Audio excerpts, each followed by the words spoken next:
सभी को नमस्कार साथियों। आज हम बात करेंगे साइटिका के ट्रीटमेंट के बारे में। हम जानेंगे साइटिका का पेन क्या होता है, कहाँ पर होता है और इसको हम कैसे आइडेंटिफाई करें कि पेशेंट को साइटिका का पेन है, और इसके ट्रीटमेंट में हम कौन कौन सी दवाई कितने दिन तक चलाते हैं और पेशेंट को किन किन बातों का परहेज रखना होता है ताकि वह इस पेन से जल्दी रिकवर हो सके। दोस्तों, कई बार हमारे पास कुछ पेशेंट आते हैं जो हमें आके बताते हैं कि सर हमारी लोअर बैक में पेन हो रहा है। तो मैं आपको कुछ सिम्टम्स बताऊंगा जिससे आप अनुमान लगा सकते हो इसको साइटिका का पेन है। जैसे पेशेंट के लोअर बैक में पेन होना, यानी हिप्स के ऊपर और बैक के निचले हिस्से में बहुत ज्यादा पेन होगा, या फिर उसको क्रैम्प आएंगे, यानी कि उसके पैर में नर्वस सिस्टम कमजोर हो जाएगा। इसको हम आम भाषा में कहते हैं नस पे नस चढ़ जाना, उस पे क्रैम्प आएंगे। इसके अलावा उसकी लेग में नीचे हिस्से से लेके हिप्स तक अंदर ही अंदर बहुत ही झुंझुनाहट वाला पेन होगा। कई बार उसके पैरों में सूनापन पड़ जाएगा, या फिर चींटियां सी काटेंगी, या फिर चलने फिरने में दिक्कत होगी। और कई बार तो अगर पेशेंट को काफी समय से यह पेन है, उसके लेग्स में सूजन आ जाती है। ये सब स्टार्टिंग सिम्टम्स हैं जिनको देख के आप आइडेंटिफाई कर सकते हो कि उसको साइटिका का पेन है। पेशेंट आपसे बोलेगा कि मेरी बैक में पेन हो रहा है, लोअर में, मेरे से चला नहीं जा रहा, मेरे पैर के अंदर दर्द है, पर ये नहीं पता नस जैसे फटने वाली है, मेरे पैर सुन रहता है, या फिर मेरे पैरों में चींटियां सी चलती हैं, या फिर आग सी जलती है, तलवे जलते हैं।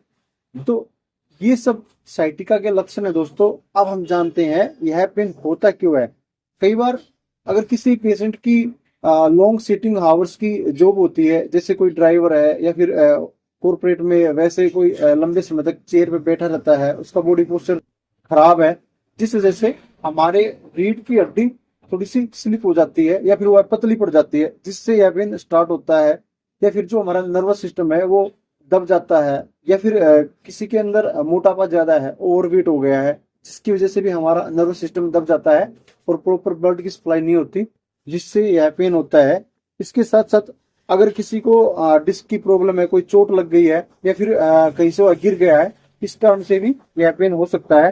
साथ में अगर कोई महिला प्रेग्नेंट है, उसका बॉडी पोस्चर उससे बिगड़ जाता है, ओवरवेट हो जाता है, उस कारण भी यह पेन देखा गया है।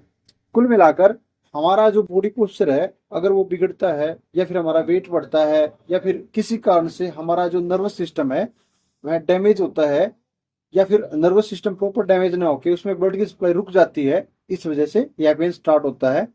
तो इसके ट्रीटमेंट में अब हम बात करते हैं आपको क्या क्या चलाना है। साथियों, मिथाइल कोबालामिन नाम से एक साल्ट होता है जिसको वंस ए डे हम दे सकते हैं, या फिर मल्टीविटामिन जो मार्केट में मिल जाएगा आपको, न्यूरोबिन फोर्ट, न्यूरोकाइंट गोल्ड नाम से, जिसको generally once a day doctor prescribe करते हैं एज पर पेशेंट की हिस्ट्री, उसको कितना पेन है।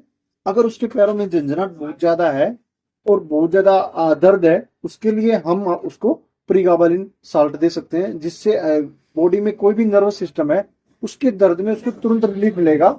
अगर पेशेंट आपसे शिकायत करता है उसका दर्द अभी भी असहनीय है, यानी वह सहन नहीं कर पा रहा, बहुत ज्यादा दर्द है, तो तुरंत रिलीफ के लिए आप उसको डाइक्लोफेनेक का इंजेक्शन दे सकते हो।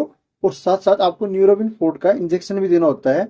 ये इंजेक्शन आपको 3 से 5 चलाने होते हैं, जो अल्टरनेट डे पे चलेंगे, जो उसके नर्वस सिस्टम में ऑक्सीजन की सप्लाई को बढ़ाएंगे। न्यूरोबिन फोर्ट या फिर मिथाइल कोबालामिन जो है हमारे नर्वस सिस्टम को मजबूत करता है, उसमें ऑक्सीजन की सप्लाई, ब्लड की सप्लाई को बढ़ाएंगे, जिससे हमारे नर्वस सिस्टम में दर्द कम हो जाएगा और हमारी बॉडी प्रॉपर वर्क करने लग जाती है।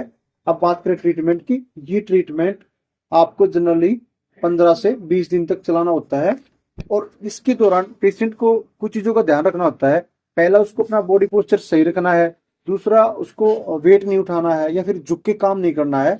अगर पेशेंट वजन ज्यादा उठाएगा या फिर झुक के काम करेगा तो उसको दर्द होने के ज्यादा चांसेस होते हैं। उसको कंप्लीट बेड रेस्ट लेना है और आपकी बताई हुई एक्सरसाइज को फॉलो करना है। इसके साथ साथ अगर पेशेंट के अंदर वजन ज्यादा है, ओबेसिटी का शिकार है, तो उसको अपना वजन कम करना है। अगर उसको शुगर हो रखा है, डायबिटीज हो रखी है, डायबिटीज को कंट्रोल में करना है। और साथ साथ ऐसे हेल्दी फूड खाने हैं जो हमारे नर्वस सिस्टम के लिए अच्छे हैं। आज की वीडियो में इतना ही। Thank you.